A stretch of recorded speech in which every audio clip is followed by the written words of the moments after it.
Hi hello ನಮಸ್ಕಾರ ಸ್ನೇಹಿತರೆ. ಇವತ್ತು ಮೊದಲಿಗೆ 1 ಕಪ್ಪಿನಷ್ಟು ಬೆಲ್ಲ ತೆಗೆದುಕೊಂಡಿದ್ದೇನೆ. ಇದಕ್ಕೆ ಅರ್ಧ ಕಪ್ಪಿನಷ್ಟು ನೀರು ಹಾಕ್ಕೊಂಡು 1 ಕಪ್ಪಿನಷ್ಟೇ ತೆಂಗಿನ ತುರಿ ಹಾಕ್ಕೊಳ್ತಿದ್ದೀನಿ. ಇವಾಗ ಇದನ್ನು ಮಗ್ಚ್ಕೊಳ್ಬೇಕು. ಪಾಕ ಗಟ್ಟಿಯವರೆಗೂ ಇದನ್ನು ಮಗ್ಚ್ಕೊಳ್ಬೇಕಾಗುತ್ತೆ.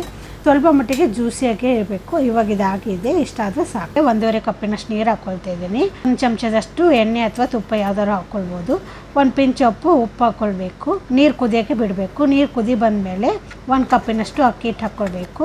ಇವಾಗ ಇದನ್ನು ಚೆನ್ನಾಗಿ ಮಗ್ಚ್ಕೊಳ್ಬೇಕು. ಒಲೆ ಆಫ್ ಮಾಡ್ಕೊಳ್ಳಿ. 1 ನಿಮಿಷ ಇದನ್ನು ಬಿಟ್ಬಿಡಿ.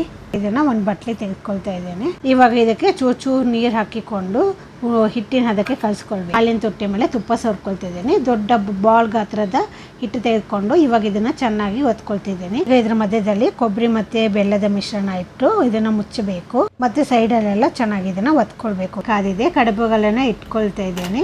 5 ನಿಮಿಷ ಸಣ್ಣ ಉರಿಯಲ್ಲಿ ಹಬೆಯಲ್ಲಿ ಬೇಯಿಸಿಕೊಳ್ಳುತ್ತೆ. ಈ ಸತ ಗಣೇಶ ಚೌತಿಗೆ ಮಾಡಿ ತಿನ್ನಿ.